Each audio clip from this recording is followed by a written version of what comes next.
Hi, Chris. You can speak I anytime. uh yeah, I think it works.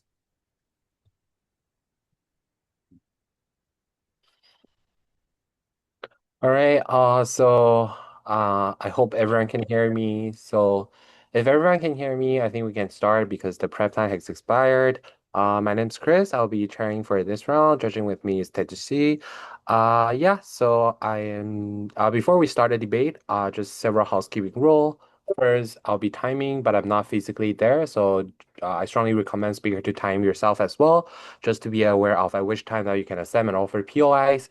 Secondly, if you have any gender pronouns where POI preference you would like to clarify before speech, you can feel free to do so. All right, without any further ado, with the motion about social media as coping mechanism, let's welcome Prime Minister to start a debate here. Record this now? I'm totally being recorded about. Oh, it's already being recorded.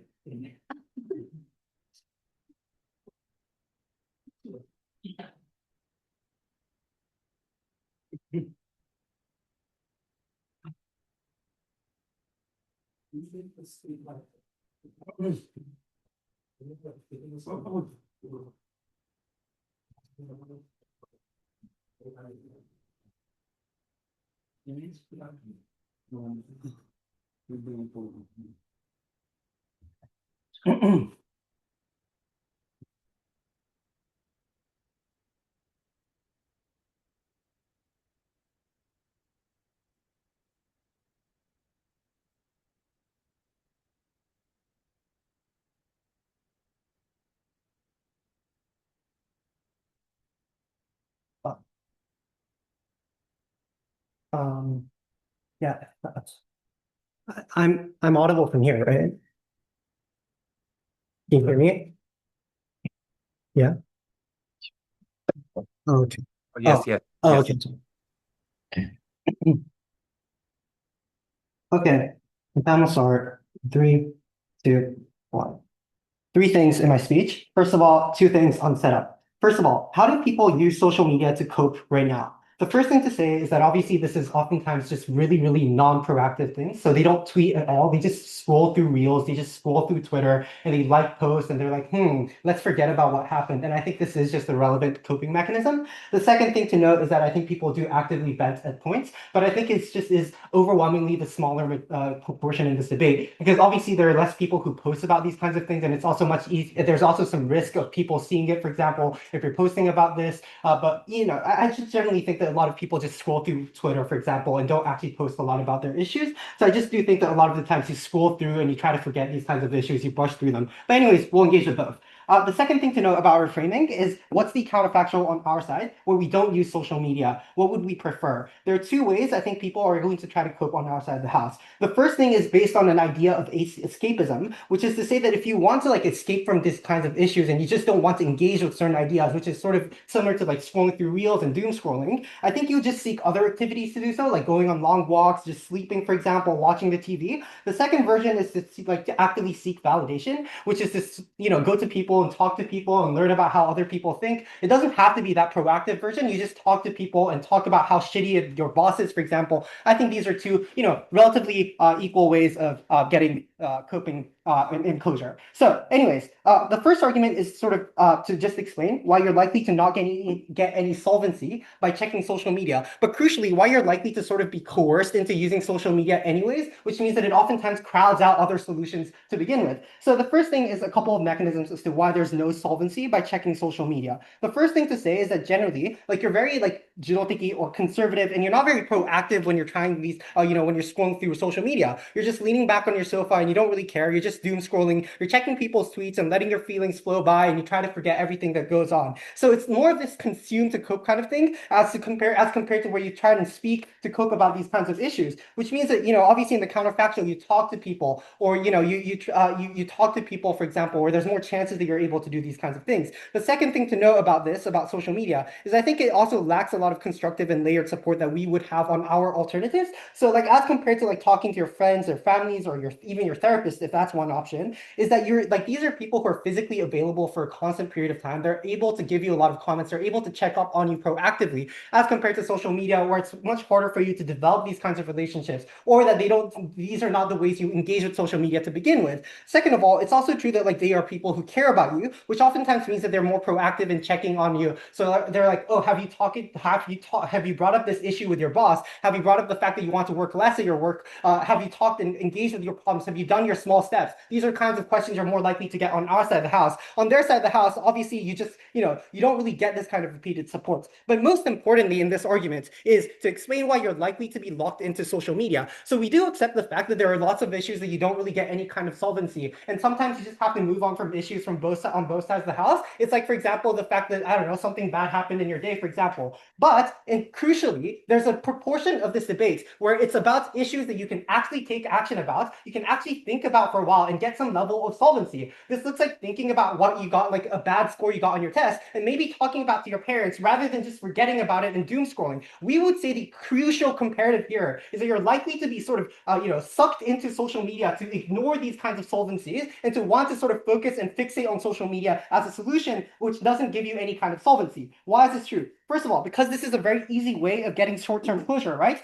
I'll forget about it, and you literally just forget about it until the next problem comes up. So obviously you don't get a lot of closure, but you just get instant closure without any kind of solvency. Second of all, algorithms generally tend to like satisfy you, so they give you like positive feedback about like how other people also got bad scores, or it's okay because you can enter a better university anyways, or something like that. But also, it's just true that these kinds of mediums are far more physically accessible. So when you have social media, it's just easier for you to pull out your phone in the middle of the streets and just forget about these issues and overplay these kinds of issues before you go back home and talk about these issues with your parents, for example. I think this is much more likely to happen, which means that it's much easier for you to just be sucked into social media because of this kind of addictive and accessible way of social media characterizations of social media. Before I move on, yes.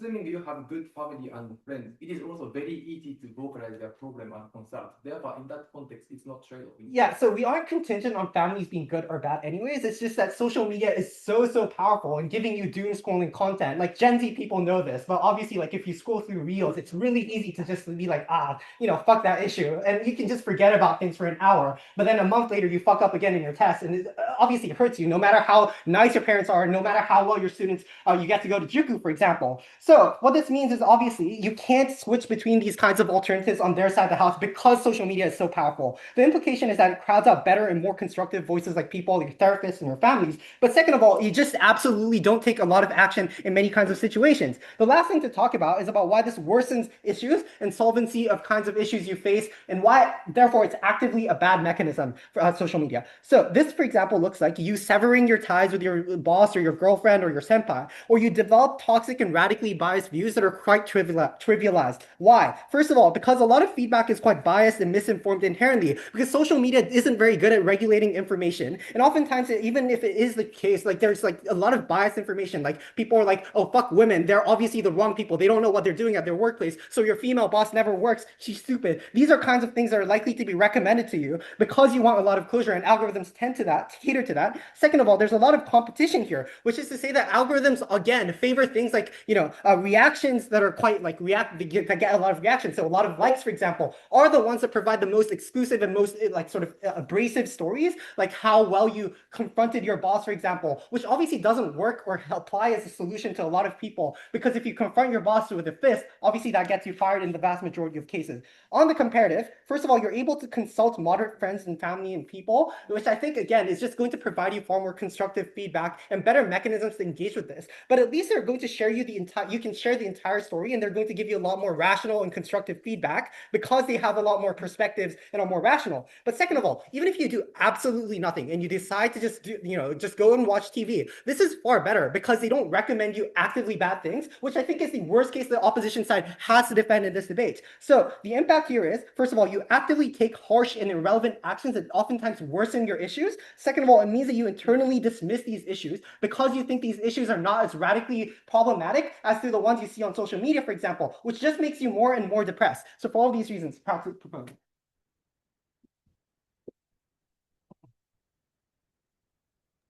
All right, thank you, Prime Minister, for your fine speech. That's welcome. I think that's not really terrible. Like maybe on the extreme end, that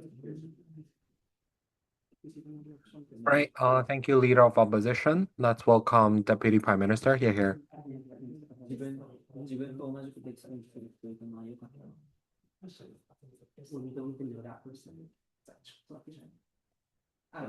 これゲイでめっちゃ親に前に言われてる。他の人もゲイで辛い思いしてる。私という一応悪くないそうです。なるほど。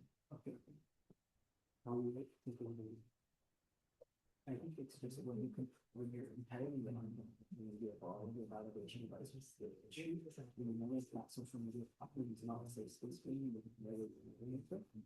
from the get-go. No, if it works, but at least it's not. I can't do it. 楽しいから考えてほしい。もう以前の話があって、なんか親二人がわかんない。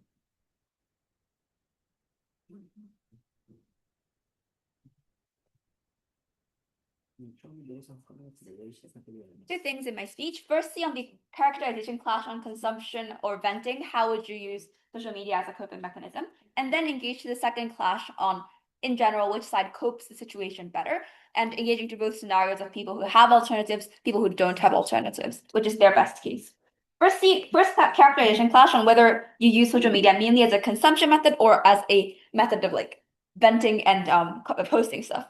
They say that, oh, you're likely to not have alternatives because because that's the reason why you're going to use it. You use social media, and that therefore you're going to use it mainly for output, not for input. But their assumption on how people don't have alternatives is simply not true to begin with. Because firstly, because social media is uniquely powerful because of the physical proximity. If you just have your phone out, it's probably easy for you to access, and therefore that is the reason why people often use social media, not because they don't have alternatives. But secondly, even if the issue is people don't have friends, we say that they make the issue actively worse under their side of the house, because people normalize using social media as a method to, for example, like vent, or as a method to cope like mental issues. That means that people find it harder to talk to other people because you think that it's going to be burdensome for the other people. Therefore, it is their side when people actually have no alternatives, and thus we see that people on our side of the house probably do still opt into social media, not just even when family and friends are around. Therefore, the implication here is that the reason why people use social media is not because of a lack of alternative solvency, but rather because of the toxic and unique like characterization of social media, which is the addictive nature of it. So at the point in which the only reason why their characterization on how you vent as a main means to cope stands is because of the lack of alternatives, we say that insofar as that is not true, using it as a using consumption as a main method is more likely. But even if you don't take that, because that was a bit complicated, I think that simply people oftentimes find it harder to post things rather than just watch things. So you find a like higher barrier to entry when you gotta post an Instagram post, whereas it's easier for you to just be watching reels, and it just costs less mental energy. So we say that it's more likely that the majority of people opt into consumption rather than like using it for output as a main way to cope with social media. The implication of this is that their characterization on how you get solvency through venting, their argument on how you get solvency through venting uniquely under their side is not important in the debate insofar as the minority of the instances. And notice also our second argument on how social media uniquely worsens your depression by feeding you content that makes you feel distressed is further amplified because this is a unique impact that comes from consumption, and thus this is the majority impact that you should care about in this debate. With that, then into the main clash on which can cope with like issues better.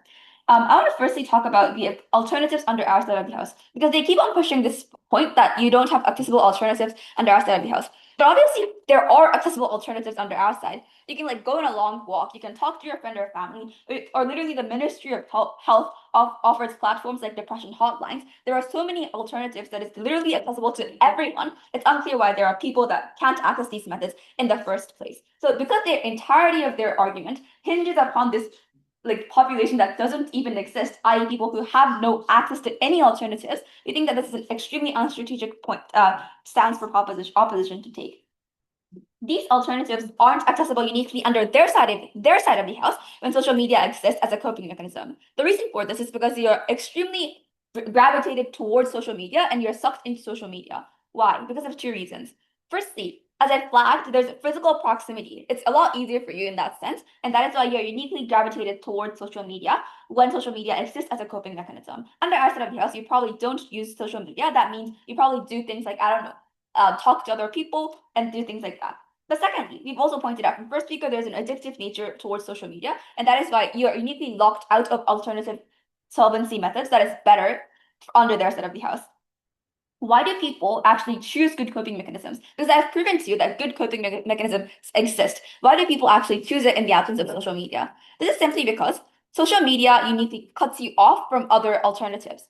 Because social media, because social media is uniquely insular, right? You can just complete it with you yourself and your phone. But if you want to do things like, for example, like watch TV, you have to go to a common space in order to do that. That means you inevitably have to interact socially, and thus you are more likely to have access to alternative solvency, and thus you uniquely get that under our side of the house. Why then is social media uniquely worse compared to all of these alternatives that I have outlined? Because of two reasons.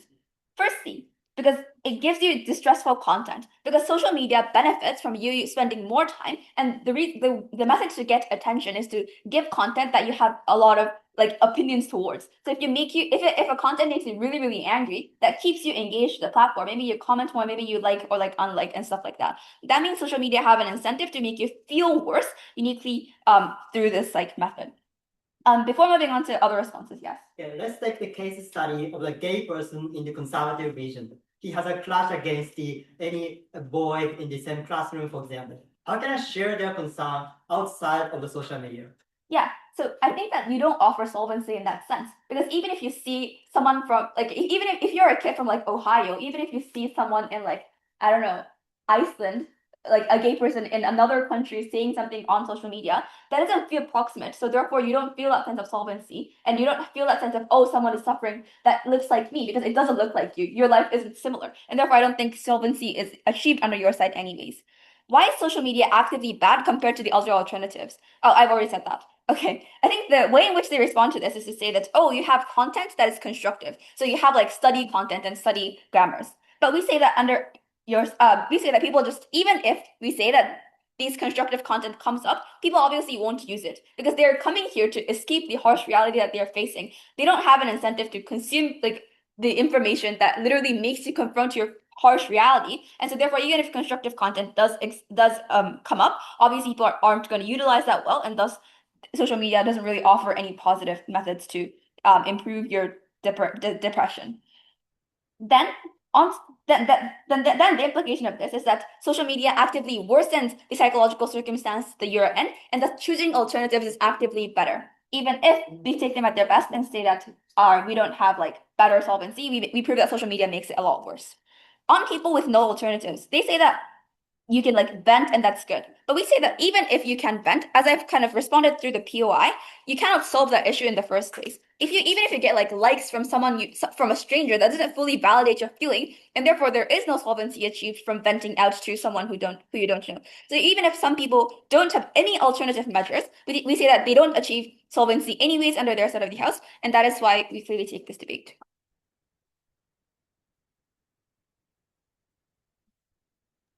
All right.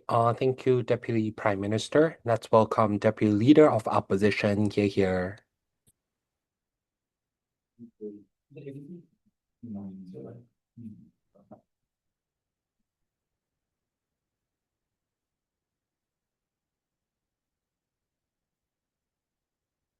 Hello. Hello.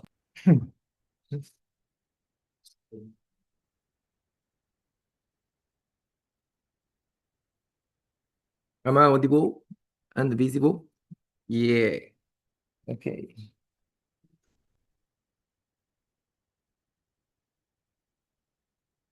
Hmm.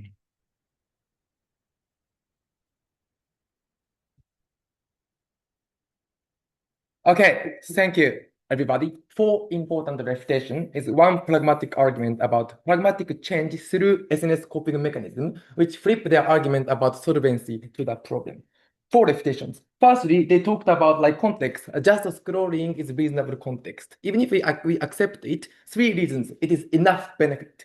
First of all, you can understand you are surrounded by your favorite things, which might not be accepted in a society. It might be BL, it might be animal lover or something like that. But you also like to be affirmed. Oh, the post I like is also affirmed by the other people. What I'm watching is what the other people are watching. Then this is okay for me. That kind of self-affirmation is likely to happen even if you are just scrolling. That is enough benefit for them. Secondly, that will be ingredient of chat, especially when people use SNS. Then we can talk in the last Twitter, there are many bad, stupid, like irrational posts by the influencer, something like that. We can talk with that. We can have a conversation just like this. Oh, yesterday I did see this post in the Twitter, something like that. This will be initiating point of the conversation. This means that if they concern physical connection with people is very important, that will be prepared on our side more because people use SNS as coping mechanism. People share information. People have their own knowledges, have specific languages in the SNS. Therefore, nerd or introvert also have opportunity or languages to talk with each other. In that kind of situation, this will equip them to have actual capability to have social connections. Thirdly, even if you are not just scrolling, have just some email or retweet,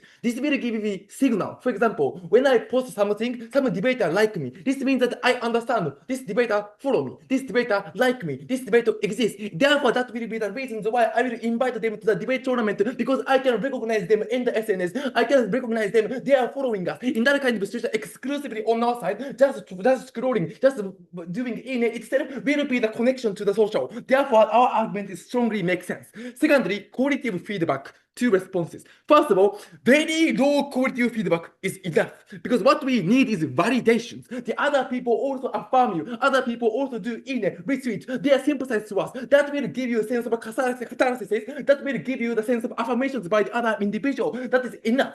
Secondly, even if that is so stupid feedback, you don't have to follow, right? You can classify, obviously. Thirdly, counterfactual on their side.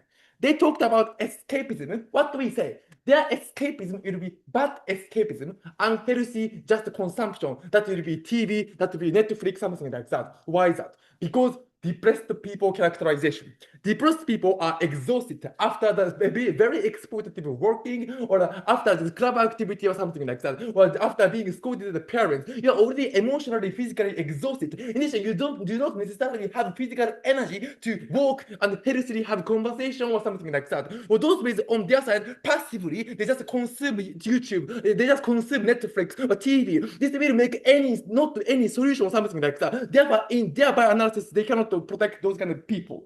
Fourthly, in terms of trade-off, two things to say. First of all, empirically, it's not true. This is also is regret emotion, right? Retrospective analysis is possible. We are addicted on the SNS, but we still speak. We still have conversation. We still have family talk because it's easy. Therefore, empirically, it's not true. Secondly, DPM tried to say that inevitably on their side, people have the places have conversation. It's also true on the other on our side because people have workplace, people have debate or school, but people have just a school, people have club activity. That inevitably they have to do social connection. They have to converse with people. This will make the more opportunity to consult with people. It's very easy. In that kind of situation, it is not trade-off in the first place. When it's trade-off, on our side, we can exclusively offer better validation of them. Therefore, our side is very important. Then we want to my good argument about the flip of their side of house.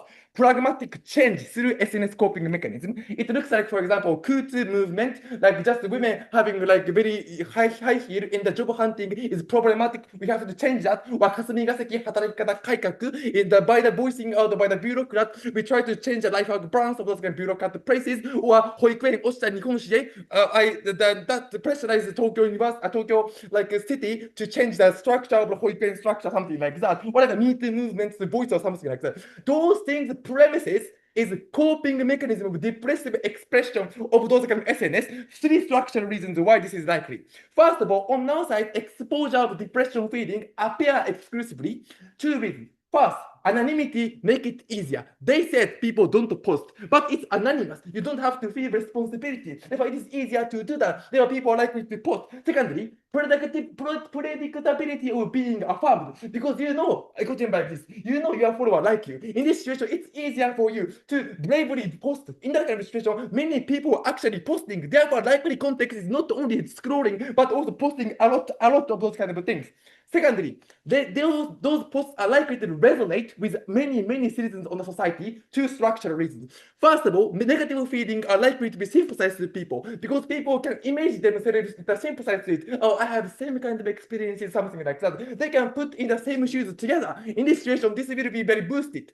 B, function of make voice bigger exists in the SNS. It's like algorithm, echo chamber, like retweet, something like that. For those reasons, the voices are likely to be larger and larger. Third reason is people take like collective action because now people can think that my problem, my struggle is common struggle. People can sympathize with it. In that condition, you get more brave enough to voice out. Those people have more movement on their side by putting like a hashtag or something like that. Why this is impactful? Two reasons. First of all, strong collective emotional catalysis. You are not alone. The problem you have is problem also your neighbor have. You can feel that this problem I have is okay. This cannot be attained on their side, especially when that individual is isolated in the community. My partner already told you, like minority individuals. For those reasons, those people can feel, I can exist in this community. I can feel that validation, affirmation from the other people. That emotional benefit itself is pragmatic change to them. Therefore, it's okay. Secondly, more pragmatic. This will pressurize the bad structure itself. I already exemplified like Kuti movement, meeting movement, something like that. Because cooperation, authority cannot neglect strong voices in the SNS. Because SNS is one of the important places that people seek opinion, people see the responses of cooperation, how cooperation is clean, how politicians are to try to listen to the voices of citizens. That's why many politicians are using SNS, many corporations are using SNS as advertisement. They know the power of SNS, therefore they cannot neglect it. Therefore they have incentive, try to like appeal for the labor union, they try to relax some like clothing, like costume, uniform, or like job hunting, something like that. This will change the structure. This means in our side, because of collective action, we can have a solution which they don't have, therefore we oppose.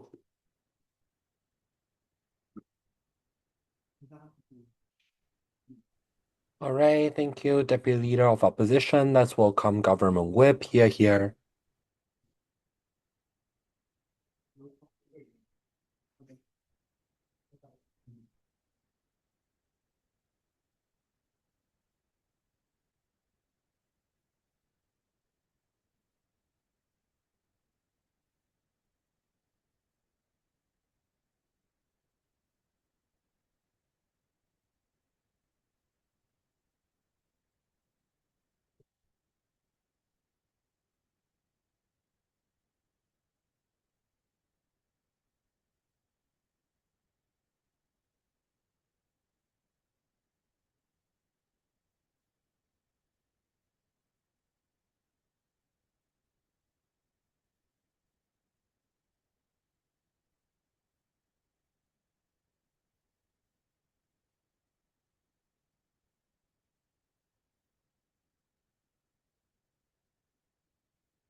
I want to clarify two things very quickly before I get into the rest of my debate. Firstly, Opp claims that this debate is only about very large stuff that you vent about on social media because you can talk about other small stuff with people around you anyway. Obviously, they're tense with their own characterization about how people are like, too tired to talk to their family, whatnot. And obviously, like empirically speaking, you still see people not just venting, but also just scrolling to get rid of, for example, stresses and annoyances they've had throughout their day. The second thing I want to deal with is Opp characterization that the only type of people who use social media right now are people who have no one else they can open up to. Obviously, like empirically speaking, as Shinya-san says, the majority still does opt into it. If you're tired, you scroll, etc. That was a stupid clarification I had to do. Okay, two things I want to do. First, at the top, let's deal with this idea that people venting leads to social movements. I'm going to respond to this in three ways. And then I'll deal with this idea that venting helps vulnerable people. And then finally, I'll walk on a constructive case. Firstly, let's respond to Shinya-san's claim that people venting leads to social movements. Few responses. First, at the very top, obvious alternative measures to achieve the same end outcomes still exist, and I don't think Opp does a good enough job of proving the uniqueness of such ideas. For example, if you're unsatisfied with your workplace, then workplace unions exist, for example, and things like shome still exist, right? Like you collect signatures and whatnot, and like such movements can still manifest in similar ways. Also, I would argue that a lot of these situations are not necessarily contingent on, for example, venting and other forms of like I don't remember what the motion wording was, but like it's not necessarily contingent on coping happening on social media. Rather, for example, a person who has finished their coping process can come back to social media and, for example, talk about how they would like to change the system, and then other people can still join in on this movement. I don't really understand how it's unique. The second line of response is to obviously argue that this also gives way for illegitimate movements to also gain power. For example, unnecessarily destroying pipes, like if you look at the Just Stop Oil movement, for example. Like I would argue that social media also intrinsically creates harm, and it's a burden on opposition to prove that the benefits outweigh these harms. Finally, I would argue that social media-led movements just tend to fail more than they're likely to succeed. This is not to say that all of them fail, but that enough of them fail that investing significant amount of both emotional and financial capital on such social movements, rather than investing them into actually grounded, well thought through movements, is going to lead to more benefit in the long term. This is because social media led movements just tend to be more dispersed, less centralized, and have less of a proper plan because by nature of it being naturally formed. We would argue that carefully thought out movements created by, for example, an established feminist organization is likely to lead to more benefit.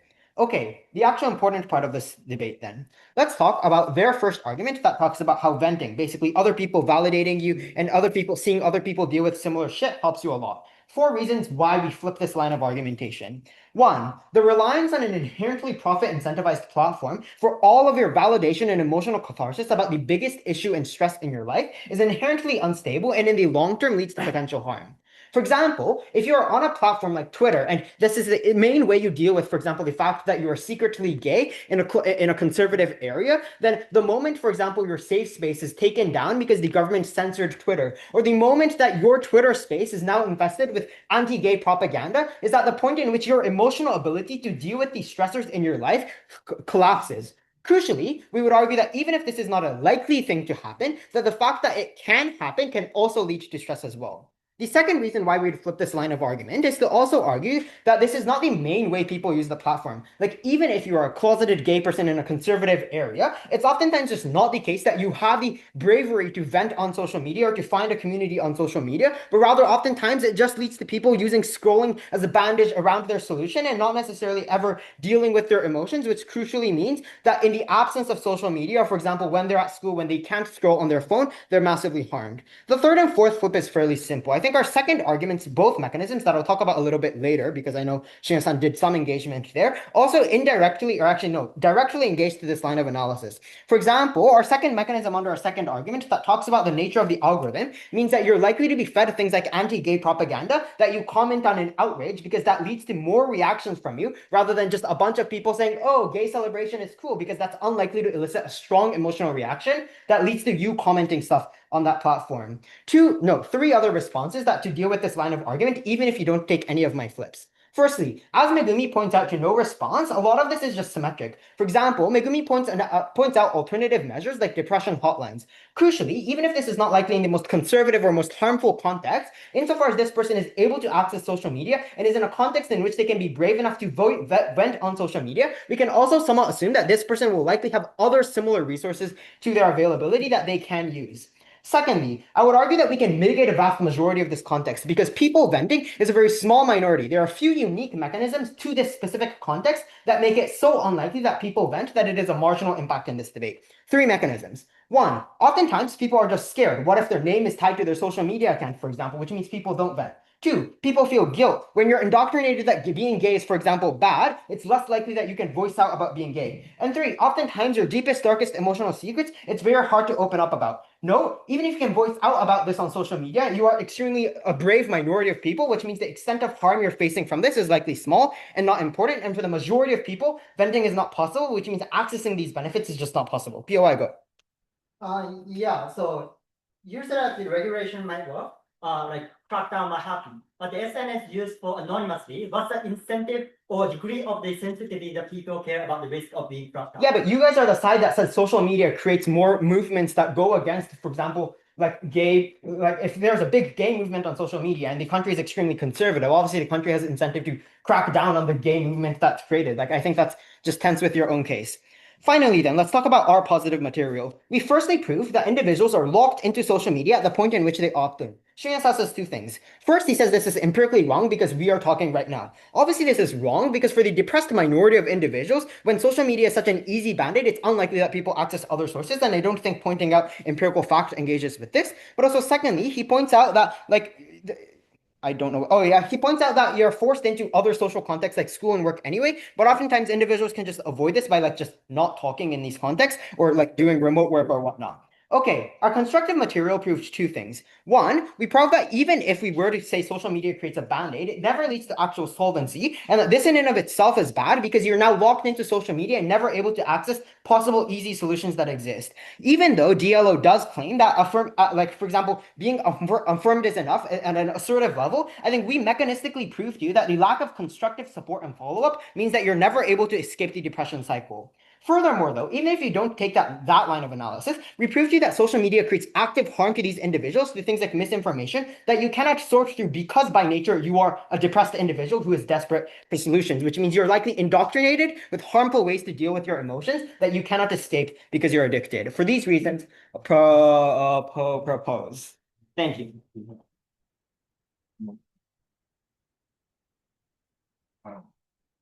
All right. Thank you, Government Whip. Let's welcome Opposition Whip to end the constructive part for the debate. Here.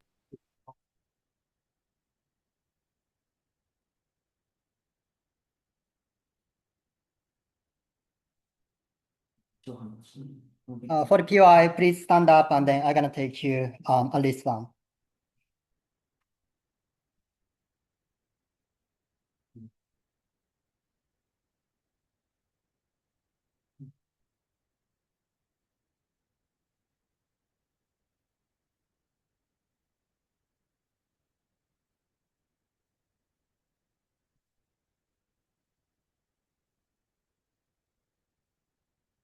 The first, I'm going to talk about the safety of the SNS as the basis of discussion. I think this is a trivial response that we coming from the team proposition. The first response which we receive is that the regulation means that the government may want to crack down the Twitter or SNS so that the people won't be able to do something that goes against the value of the society.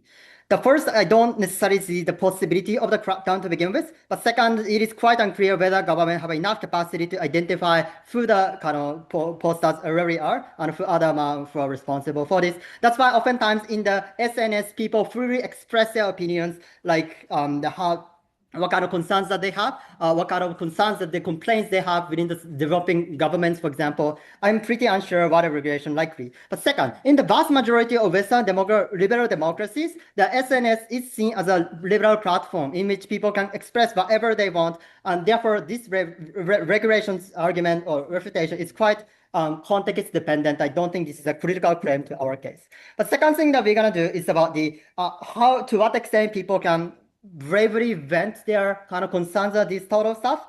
And because some people may identify this, but I'm pretty unsure that in the SNS, people can anonymize their identity to the extent which they want, and then the extent to which the people will be, so that's it.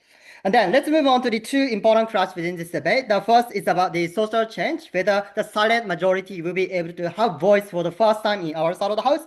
Secondly, whether SNS benefits individual life in general. Let's then firstly talk about the social media, whether this leads to the social movements. The response that we got from the government whip is to suggest that this is not unique. The established feminist movements is even better. I have two responses to this. The first, for the established movements, they will deal with social issue in either side of the house. This is not the exclusive response. But second, for the uniqueness of this argument, the SNS is pretty unique for the problem that is not articulated within the societal or public discourse. This looks like a little bit trivial, but important problem for many people. For example, in the Ministry of Health and Labor or Welfare in the Kasumigaseki, Tokyo, people are overworked for the past 5 years or so. But many people will think that that is taken for this granted. This is a responsibility of the public servant. It is only the SNS through which people will be able to recognize that the people around them feel in the similar manner. And then the degree of overwork which they do goes beyond the responsibility that the public servant initially have. The fact that people will be able to find out that I am not alone in the societal discourse means that they will be able to collectively voice out for the first time. This is empirical evidence to begin with. But there are many stuff that exists in the world which is very, very personalized issue within society. For example, the fact that you are especially in the 30 or 20 years ago, the fact that you are gay is seen something abnormal normal in the conservative society, and many people believe that this norm is normal. But through the SNS and through the fact that the people complains about the kind of society itself or the kind of internal struggle which they have as a coping mechanism, people will be able to sympathize with these people, and then the people will be able to recognize, and the silent majority will be able to have a voice. This is a unique moment in which the social change is likely to happen. What's the extent of change that we're gonna have in our side of the house?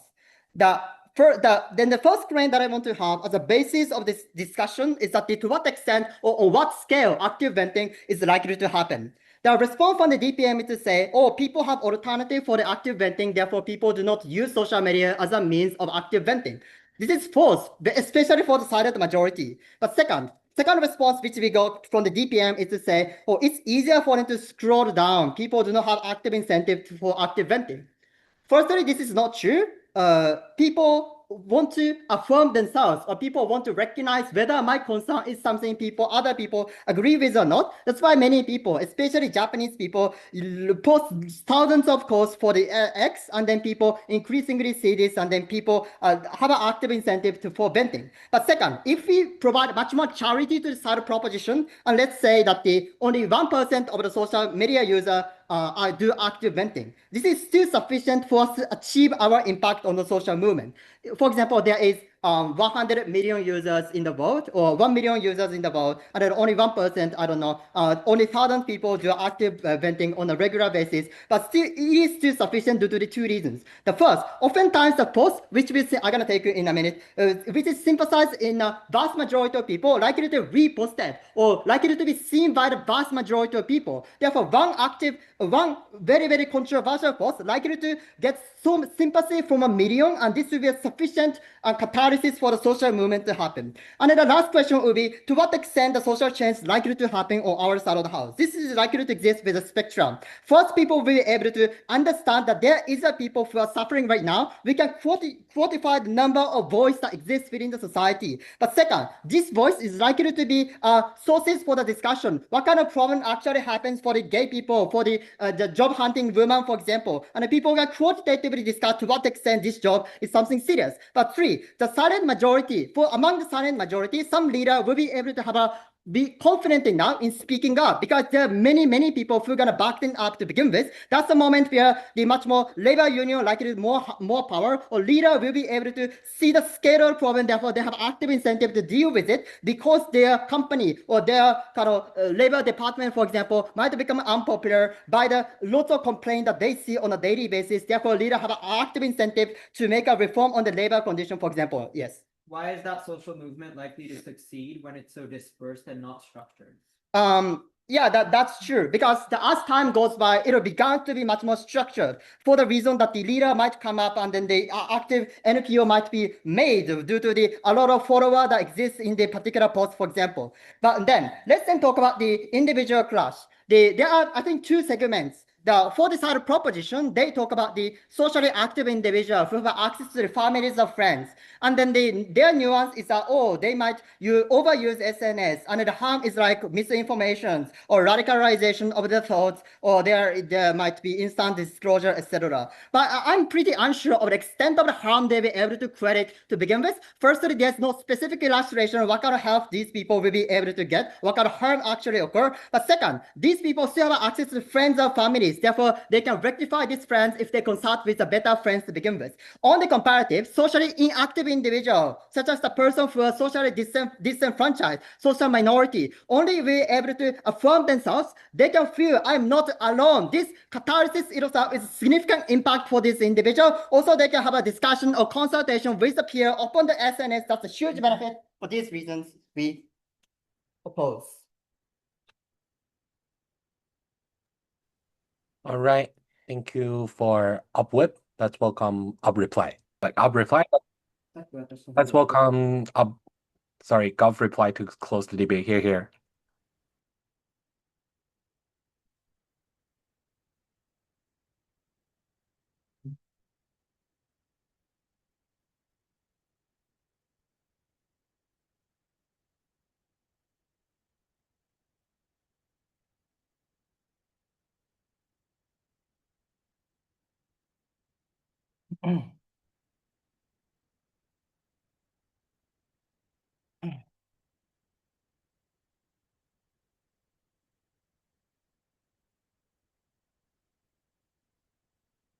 Okay.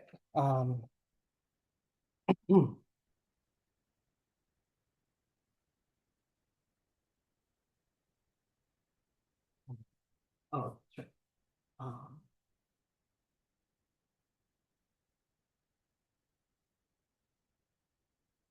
okay, my time will start in 3, 2, 1.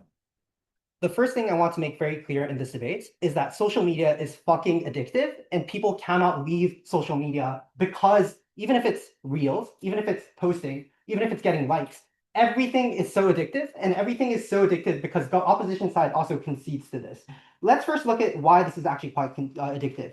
First of all, in terms of consume to cope media, things like Reel, I think like this kind of like non-proactive forms of media, there are things like algorithms that give you funny doom scroll content where you can just soak yourself in other kinds of feelings, where you can forget these kinds of things. Second of all, oftentimes they feed you with slightly more radical content, or slightly more affirmative content, where they tell you that you should fuck your boss, you should just forget them. Incels are actually the smartest people, and we should be people who should be collecting rising on the internet, for example, which allows for you to feel affirmed and which allows for you to feel like social media is the place in which you can find your home, which is what opposition side also relies on to begin with. But the second thing in terms of the context is about the areas in which you vent, which is the charitable context that opposition wants. But even in their case, this is the best case of government, which is where you can get affirmation, right? You can get things like likes. You can get things like likes from people who are actually understanding of you. You can get likes from people you can never actually get any kind of affirmation on their side of the house in reality, which is why social media obviously sucks you in, and which is why social media becomes the first place you want to go to when you want to consult your issues. And you become addicted to these kinds of things because you love social media and you enjoy it. It supports you and you always feel like in these kinds of environments, you feel like it's a unique home for you.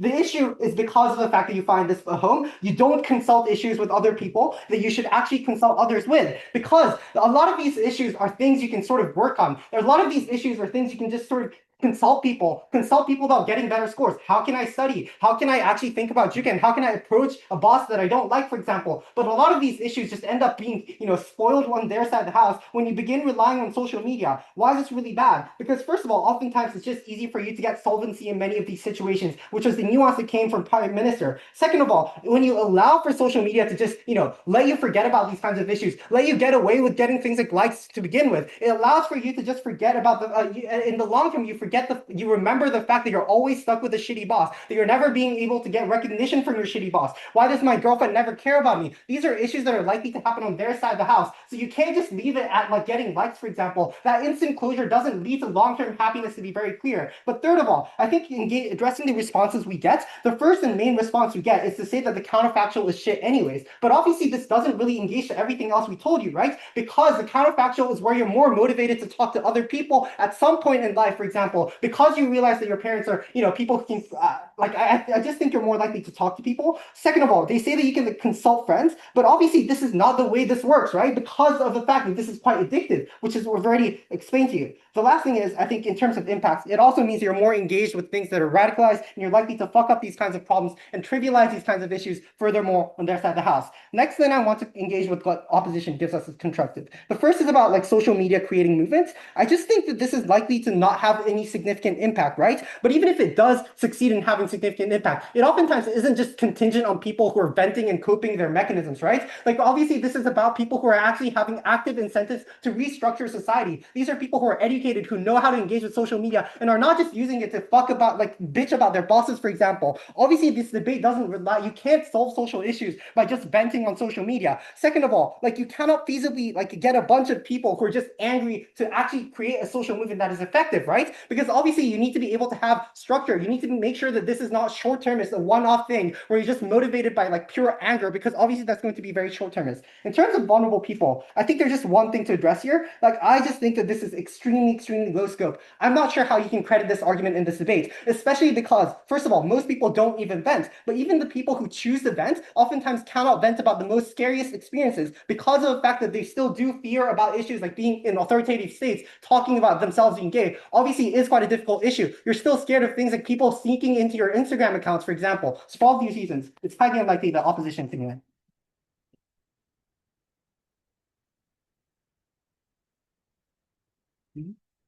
All right, thanks everyone for the debate.